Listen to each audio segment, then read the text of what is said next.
It's Brian Preston, the money guy. So I want to kind of figure out what I think is interesting is that if you do this right, and this is where we're going to start talking about, we know about the value of this component time. How do we invert the equation where we're so successful that we now can take the resource of money and get to use time how we want? I live on my terms, meaning that I don't have to work to pay the bills. Now I work because I want to, or I go travel because I can, I have the time and the ability with resources to use my time how I see fit. That's where I want to invert the equation to where you're no longer focusing on working because you have to. You are now doing things on your terms. Yeah, and so that once you figured out how to work for money, the next thing you want to figure out, the next step or stage in the process is how do I figure out how to make my money work for me? If I am able to create that job that creates that excess, how do I do things with that excess that now allows my money to turn around and provide value to me? Remember, step one was the labor part. You have to actually go to work. Well, the problem, remember, this is where I said, follow your passion, but make sure that passion with how you spend your time working does create that excess margin, meaning you need to have the ability to create beyond your living expenses. And that's why you live on less than you make so that you can actually invest. Because look, while you're young and you have plenty of time before you get in the messy middle, before the kids and all the other stuff, you're going to quickly realize that there will be a point that you want to do things more on your terms. So you need to be investing so your money can work for you. And that's not going to happen unless you understand, we got to start building some passive income. We got to start creating some mailbox money so that money works harder than I do.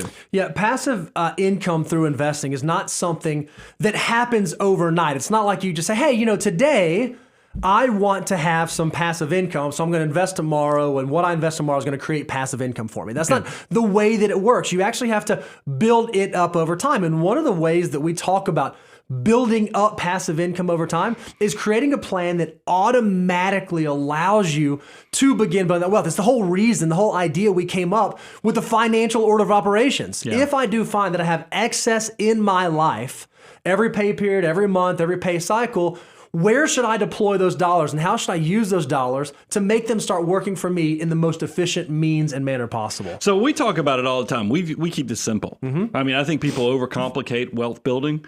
We like simple things like index investing. That's exactly right. Why wouldn't you consider something as easy as investing in index? We're going to even talk about real estate and how to do it the truly passive way. That's coming up. And then, of course, we also have ways that we can focus on, bonds and other things. So, but why don't you walk them through the different returns and what you can expect from passive investing? Yeah, I think what's really, really interesting is investing in like liquid securities and stocks and index funds. It really is one of the few what I would consider truly passive ways of income. We'll talk about some non-passive ways later on the show. But if you look at the returns that they generate and what they can do for you in terms of generating income, generating that passive income, making your money work for you. If you just look at the S&P 500, right now, presently, if you were to just buy an S&P 500 index fund, it has a current dividend yield, an income component of about 1.27%. And if you look at the historical annualized return of that index over the last 80 years, it's made almost 12% per year over the last 80 years without you having to figure out what do I buy, what do I sell, what's good, what's not good. Instead of trying to beat the market, you're comfortable just being the market inside of that asset class. If you want to think about like passive real estate investments, you can look at the FTSE Nareit Index. Right now, it has a 2.85% dividend yield income component.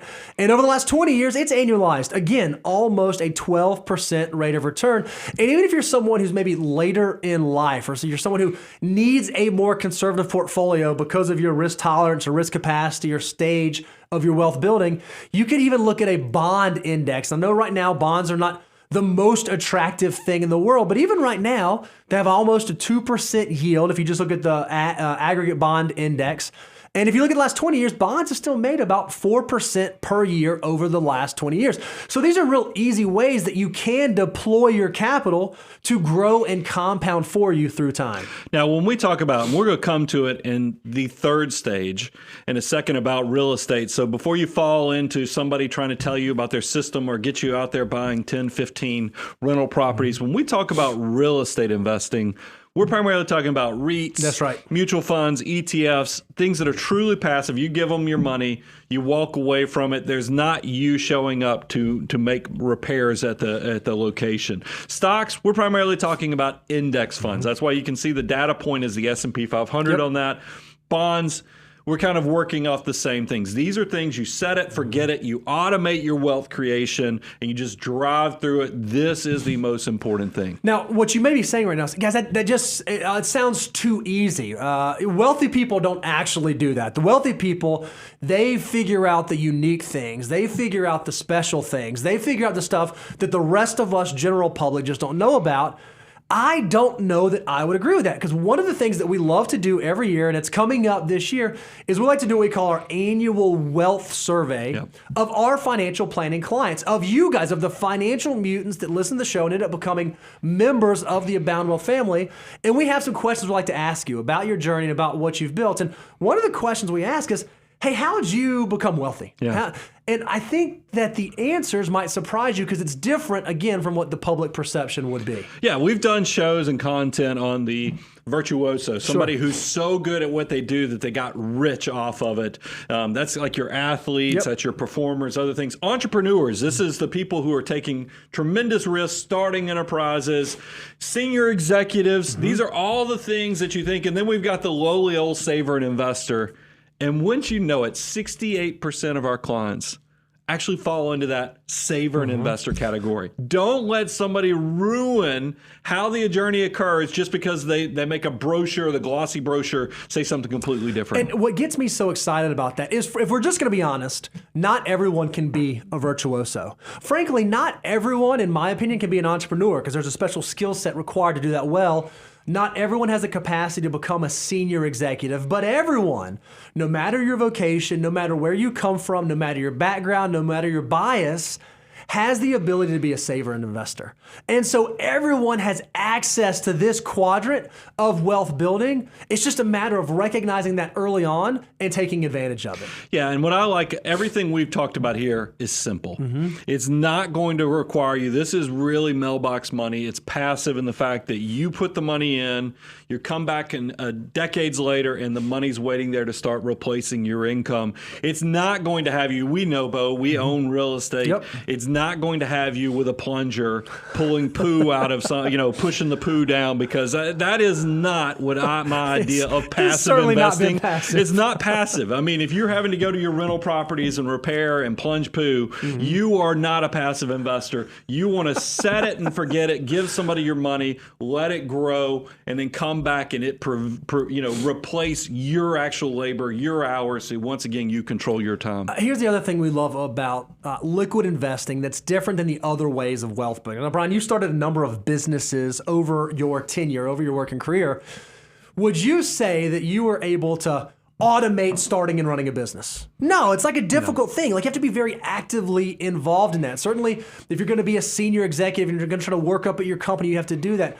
What I love about passive investing is that you can set it up automatically to happen, and it can happen every pay period, every pay cycle, whether the market's going really, really well, whether the market's not going really, really well. If you're taking some of your dollars and putting them into your army of dollar bills to work for you, you will be amazed at how the wealth builds up, and you can focus on the other things in your life that you want to be focusing on. I think it's a beautiful way to build wealth. I love the set it and forget it, because in the beginning, you're setting and forgetting it, automating your investment, you're driving through no matter what's going on. We've had a little volatility in 2022 just to start off things, and you don't care. If you're doing this right, you don't care. And if you set it and forget it, you get to graduate down the road when you're traveling to Cabo or Bora Bora or other things like that.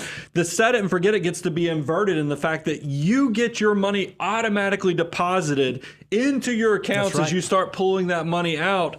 I love the thought of setting it and forgetting it today. So in the future, you set it and forget it and pull the money back out to you. That's what we're talking about.